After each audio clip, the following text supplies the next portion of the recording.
Pois é, a nossa novela está ficando cada vez mais interessante e cada capítulo deixa a gente, sabe, com a pulga atrás da orelha. Você lembra quando o Eduardo Bolsonaro falou que ia lá para os Estados Unidos e os ministros do Supremo Tribunal Federal ficavam rindo, fazendo chacota? Pois é, agora ele quer terminar o serviço. Adivinha? O negócio dele agora é na Europa. Já tem data e já tem plano. E eu vou te contar esse plano dele, que está muito bem elaborado. Você vai entender um pouquinho disso aqui. Outro ponto que a gente vai falar, ainda sobre essa nossa novela preferida, é sobre a reação do Supremo Tribunal Federal. Pois é, o Bruno Zambelli, que é deputado, ele fez uma publicação citando uma matéria do Globo. E nessa matéria do Globo, eles falam que o STF tem uma carta na manga para enfrentar o Donald Trump. O negócio é que essa carta na manga que o STF acabou de anunciar é uma verdadeira bomba atômica. Você não entendeu? Se eles fizerem isso, se realmente eles agirem dessa forma, esquece. Compra sua passagem, porque aqui vai dar ruim. Outro ponto que a gente vai falar. Tem reação contra os ministros e eles estão deixando passar batido. Ó, escuta o que eu estou te falando, eu já avisei e vou avisar de novo. Seção 301. Ela é mais brutal do que a lei Magnitsky contra os ministros do STF. E aí eu já tinha feito um vídeo, eu estava de viagem no domingo e eu gravei um editorial para vocês falando sobre isso. Dá uma olhada. A lei Magnitsky, ela é tão brutal, mas o governo Lula está reagindo, o STF está reagindo. Agora, a seção 301 fez com que o governo Lula vá lá, peça para os Estados Unidos parar, porque senão o jogo vai ficar bem mais pesado contra o Brasil. E ainda vamos falar de outra novela preferida que interfere muito na nossa novela aqui, a do Maduro. Pois é, tem uma nova ação e uma nova acusação feita direta pelo Marco Rubio sobre o ministro da Justiça da Venezuela. E aí, foi meio que um ultimato. Não é à toa que o Maduro correu e se escondeu num bunker. Se eu tivesse na pele do Maduro, eu não ia fazer diferente não, né? Mas ele disse que tem uma carta na manga também. E a carta na manga dele é muito grande. Ou seja, 4,5 milhões de forças, segundo ele diz. Mas será que é tudo isso mesmo? Aqui eu vou te explicar. Então, antes de mais nada, se você não é inscrito no canal, inscreva-se no canal. Dá uma força pra gente. A gente tá quase batendo nossa meta, hein? De 2 milhões de seguidores. Recado, tá? Você que acompanha a nossa notícia, você vai ver que todas as matérias a gente busca fontes fidedignas. Aqui não tem o risco de você ficar caindo em fake news. Cada matéria a gente busca, a gente confirma para que você fique literalmente muito bem informado. Então, vai lá, curta, compartilha e se inscreva para sempre receber esse tipo de informação. E vamos para a matéria, que eu sei que você não está aqui pelos meus lindos olhos azuis, está aqui pela nossa novela preferida e esse duelo de titãs que está cada vez mais interessante. Bora para cima. Pois é, pessoal. Bananinha, 03. O que mais que eles chamavam o Eduardo Bolsonaro, hein? Parece que a piada virou pesadelo. Saiu até uma matéria da Globo News, né, reconhecendo que tanto o Paulo Figueiredo quanto o Eduardo Bolsonaro são, na verdade, grandes articuladores. E aí, o trabalho que eles fizeram lá nos Estados Unidos abalaram, de certa forma, a estrutura do Supremo. Eles não imaginavam nunca, né? Eles riam quando falavam em qualquer possibilidade do Donald Trump sequer citar os ministros do STF aqui no Brasil. E aí, o cara conseguiu convencer o Donald Trump a se tornar inimigo dos ministros do STF. Agora ele quer continuar o trabalho, mas ele não quer continuar lá nos Estados Unidos, ele quer continuar na Europa. E aí, voa lá. Olha essa matéria aqui. Matéria do Igor Gadelha, hein? Então, citando a fonte para vocês, Metrópolis, Igor Gadelha, todas as nossas matérias, a gente cita a fonte para ninguém vir com mimimi depois, falando que tem fake news aqui, tá bom? O Eduardo Bolsonaro já tem data prevista para ir à Europa, articular contra Alexandre de Moraes. Agora, eles não estão rindo mais não. Agora não é bananinha mais não. Literalmente eles estão com medo do efeito que isso pode dar lá na Europa. E aí, tem, vamos dizer assim, uma piadinha sarcástica por parte do Eduardo Bolsonaro sobre essa data que ele escolheu. Quem traz a informação é o Paulo Figueiredo, para o jornal Metrópolis. Mas tem uma piadinha que essa data foi escolhida a dedo. E eu vou te explicar o que é. O deputado Eduardo Bolsonaro e também o jornalista Paulo Figueiredo, já não é mais tratado como blogueiro, agora virou jornalista, né, porque estão com medo, já tem uma data prevista para viajar à Europa e buscar as sanções contra o ministro Alexandre de Moraes. A coluna do Igor Gadelha, o Paulo Figueiredo deu uma entrevista e disse que a previsão é que eles vão desembarcar lá no continente europeu no dia 12 de setembro. E aí, talvez você não entende, né? O que tem marcado para o dia 12 de setembro? Aonde que está essa piadinha, né, do Paulo Figueiredo e do Eduardo Bolsonaro sobre 12 de setembro? 12 de setembro é a data final do julgamento do Bolsonaro. Ou seja, o Eduardo Bolsonaro vai pisar na Europa no dia em que o seu pai estará sendo condenado. Julgado não. Julgado é quando você tem defesa, presunção de inocência. Não, ele vai estar sendo condenado num tribunal que foi preparado, estruturado para isso, né? Só para você ter uma noção, o Igor Gadelha publicou o seguinte: de acordo com o jornalista, não é mais blogueiro, não é neto de ditador, agora eles estão chamando ele de jornalista. Olha o medo, hein? O roteiro inicial deve incluir agendas na Espanha. Espanha é aquele mesmo país que o Oswaldo Eustáquio, o jornalista, fugiu. Fugiu aqui e pediu asilo político lá. E que o ministro Alexandre de Moraes mandou um pedido de extradição para ele. Sabe qual foi a resposta? Não. O Alexandre de Moraes persegue ele politicamente. Então, já começou bem, pela Espanha, né? Então começa pela Espanha, depois Bélgica, que a gente sabe que também não é muito fã do Lula e do Moraes, e por fim, a Itália, da Meloni, né? Você acha que a Itália não vai recepcionar muito bem? Você acha que o Eduardo Bolsonaro não tem uma relação muito boa com a Meloni, assim como tem com o Trump? Pois é, imagina, 3 países como Espanha, Bélgica e Itália na cola do ministro Alexandre de Moraes, igual o Donald Trump. Pois é, já não virou piadinha mais. E aí, qual o seu comentário sobre isso? Será que eles vão rir dessa piada ou será que a piada já perdeu a graça? Coloca no comentário que eu quero saber. Vamos lá. No próximo agora, eu vou falar sobre essa matéria aqui com vocês. Matéria do Globo. Apesar de Flávio Dino, os bancos brasileiros terão que se render à Lei Magnitsky. Resumindo isso aqui para você.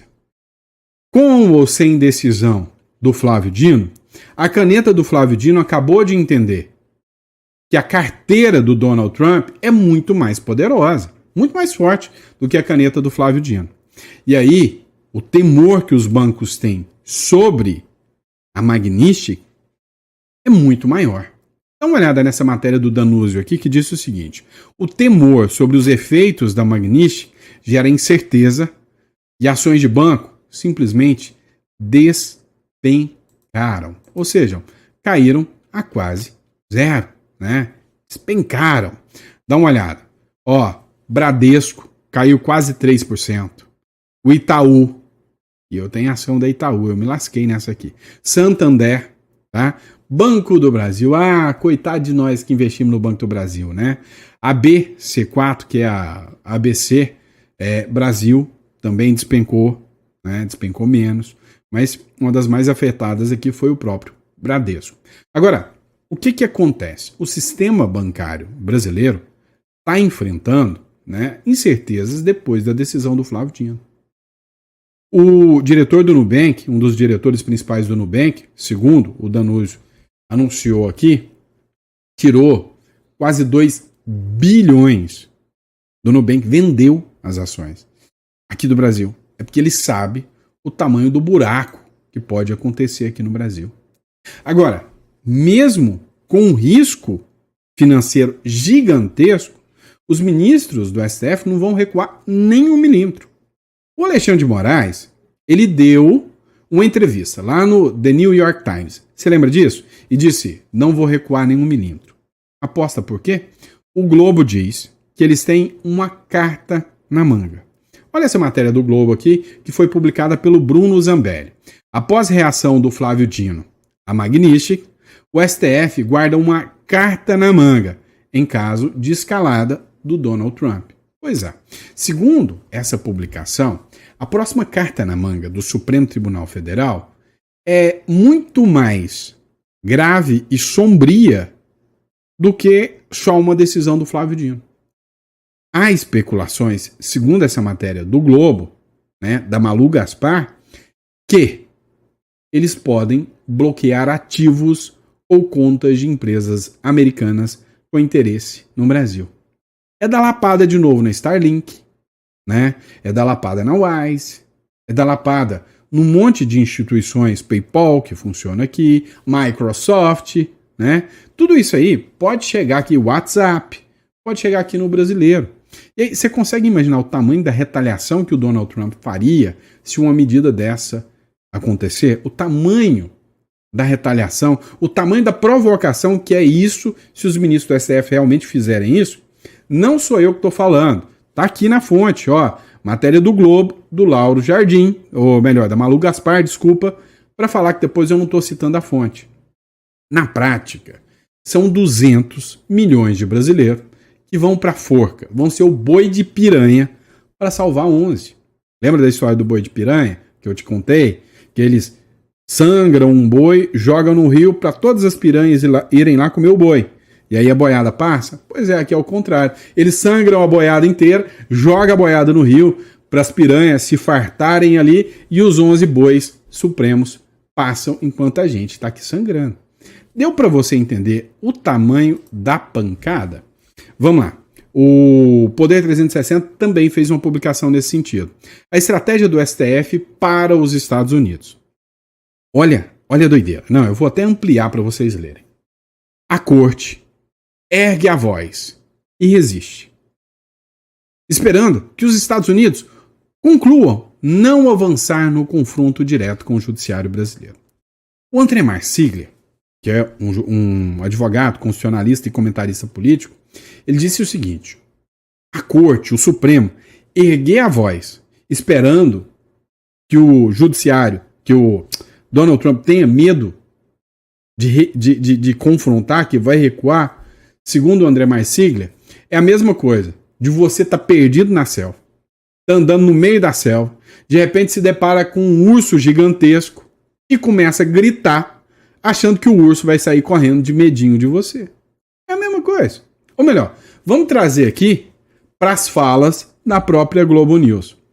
É a mesma coisa de um mico que pesa aí 500 gramas, começar a gritar perto de um gorila de 500 quilos e achar que vai fazer o gorila correr, né?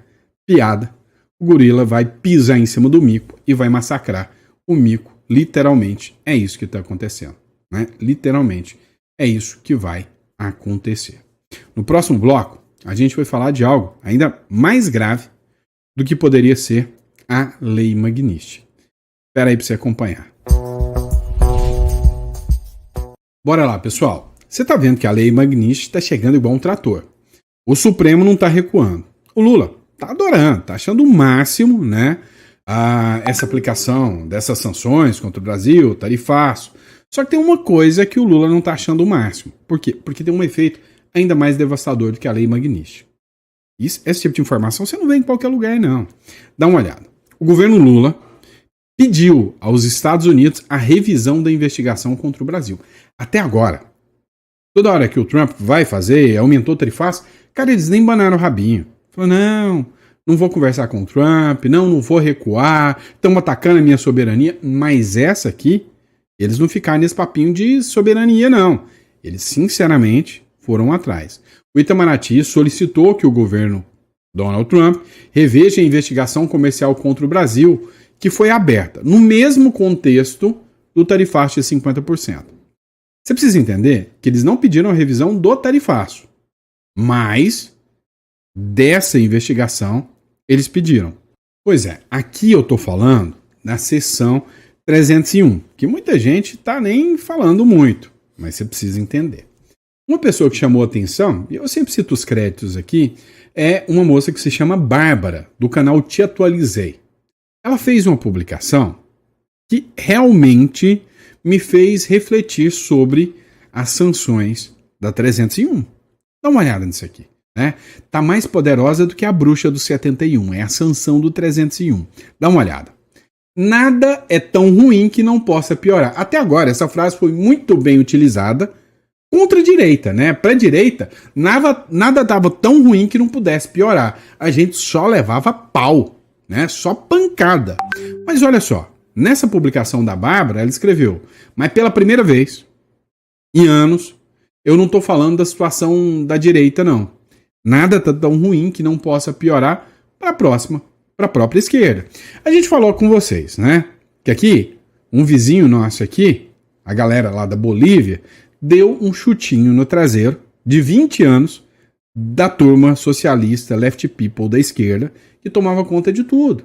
E aí veio o povo e vral, colocou no segundo turno 2 caras da direita, que é para deixar bem claro que é para a esquerda não voltar nunca mais.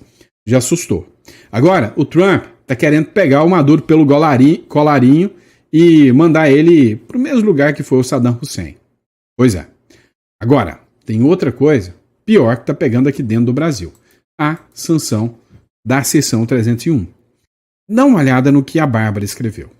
Enquanto todo mundo fala da Lei Magnitsky e dos mais médicos, que já está relacionado a 301, uma das bombas silenciosas está vindo dos Estados Unidos.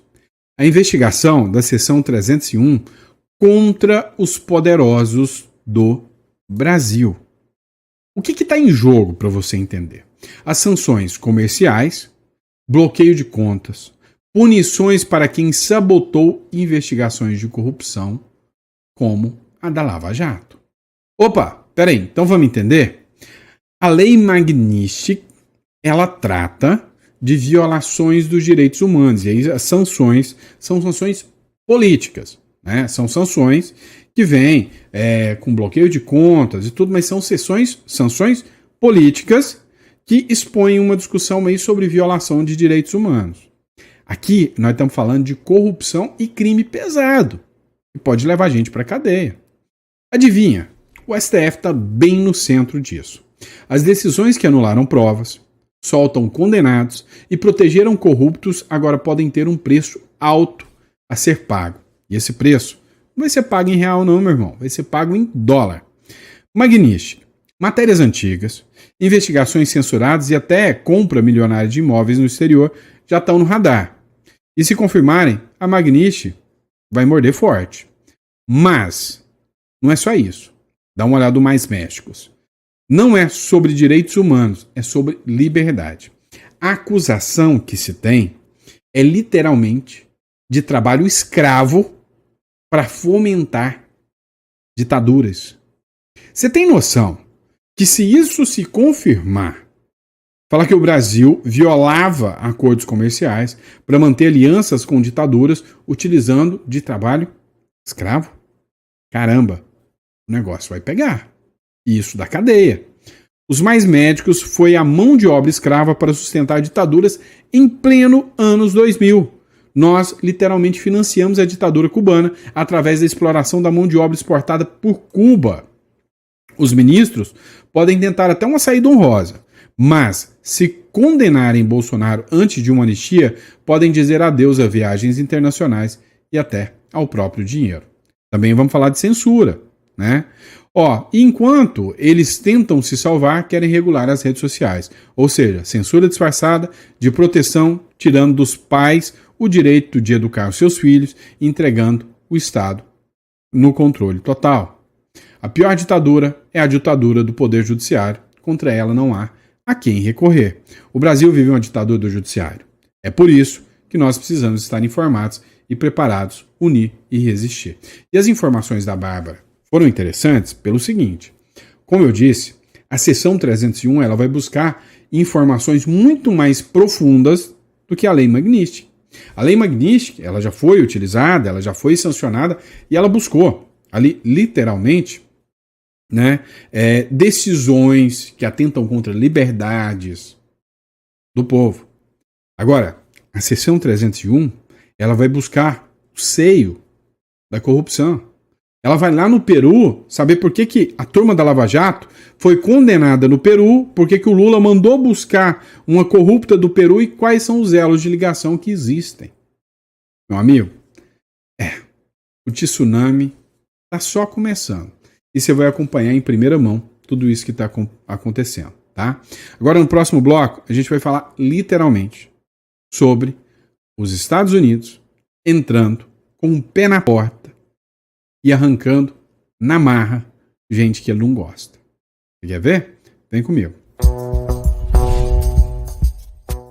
Pois é, eu estou falando do ditador da Venezuela, Nicolás Maduro, e todos os seus aliados.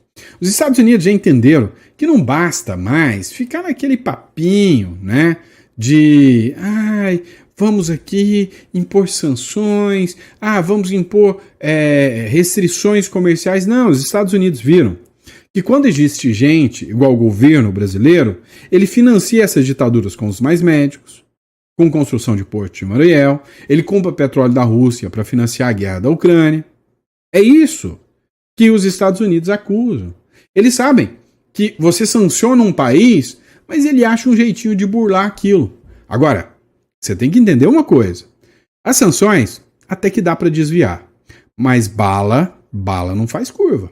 Bala vai direto no alvo. E é isso que eles estão querendo utilizar contra o Maduro. Dá uma olhada nessa matéria da Gazeta do Povo. Os Estados Unidos acusam o ministro da Justiça da Venezuela e sua gangue, chamou de gangue, criminosos, bandidos, de destruir o país e anunciam sanções. O governo dos Estados Unidos acusou nessa segunda-feira o ministro do Interior e Justiça da Venezuela, que é o Diosdado Cabello, né, e a sua gangue de destruir o país, prolongado pela terceira semana a troca de recriminações após elevar para 50 milhões a recompensa por informações que levarem à prisão do Maduro. E aí, quem fez essa acusação foi o Marco Rubio, né? E o Christopher Landau. Foram os dois que fizeram uma publicação na Rede X e declarou que Cabello e sua gangue de criminosos brutais, em referência, né, ao povo, em referência, né, aos aliados do Maduro, que eles destruíram o país. E aí, o próprio Christopher Landau disse que ele não passa de dezembro. E aí, para o negócio ficar mais interessante, o Maduro dobrou a aposta. Eu já falei sobre essa matéria com vocês, mas agora é interessante porque é a hora 1 da Globo, do G1, informando. O Maduro, nossa, tão poderoso, tem 4,5 milhões de milicianos e ameaça os Estados Unidos. Escuta isso aqui. A Globo fala que não fica nem vermelha. O presidente da Venezuela, Nicolás Maduro, anunciou a mobilização de mais de 4 milhões de milicianos em resposta ao que chamou de ameaças americanas. Maduro disse que vai ativar um plano especial de segurança com soldados nas milícias venezuelanas armados com fuzis e mísseis para defender a soberania nacional. A declaração aconteceu enquanto os Estados Unidos enviam navios de guerra para o Caribe em operação contra o narcotráfico. E semanas depois de o Departamento de Justiça americano dobrar a recompensa por informações que levem à prisão de Maduro. Ele é acusado pelos Estados Unidos de envolvimento no narcotráfico e de representar uma ameaça à segurança. Pois é, 4,5 milhões de milicianos. Ué, se ele tivesse 4,5 milhões de milicianos, era só mandar todo mundo votar nele, né? Até a turma da UOL tá fazendo chacota, né? Por quê? Porque eles entenderam que o jogo é um pouquinho mais diferente. Dá uma olhada. Essa matéria foi publicada pelo Bruno Zambelli agora, a turma do UOL. O Trump enviou 3 navios militares para a Venezuela. E aí, até o UOL já está repercutindo isso aqui. Estão rindo de nervoso, porque sabem que mais um ícone da esquerda está prestes a cair. Acompanhe essa matéria. Absolutamente nada. Bom, vamos para o nosso assunto do dia. Jamil colocou há pouco uma sua coluna disponível para você na nossa página do UOL. que já está entre as mais lidas e que tem a ver com mais uma ação de Donald Trump.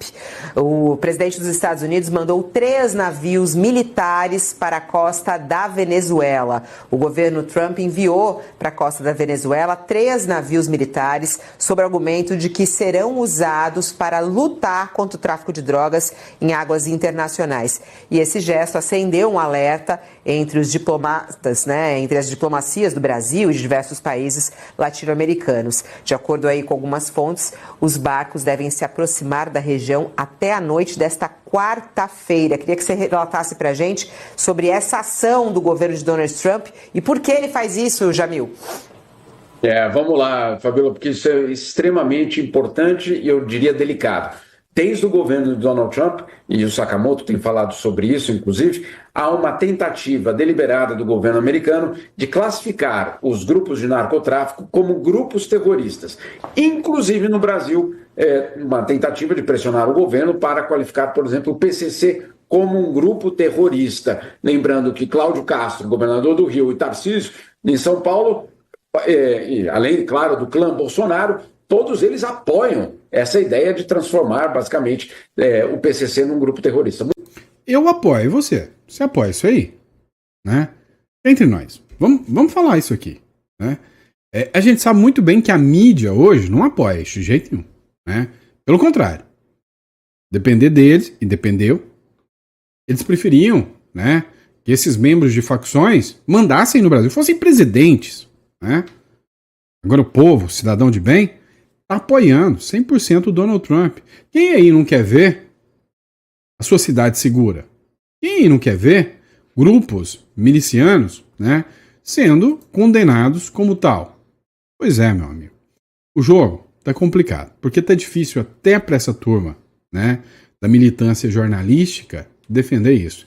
Até nos comentários, um monte de gente criticando porque eles estão passando pano, né, para organizações aí que não deveriam estar todo mundo brigando e falando que literalmente devem sim ser classificados como grupos de terror. Vamos falar um pouquinho, né, de economia? Vamos te assustar um pouquinho? Vamos lá. Olha isso aqui, né? Você vai assustar porque é o Estadão dando uma lambada no Lula, mas dá uma olhada.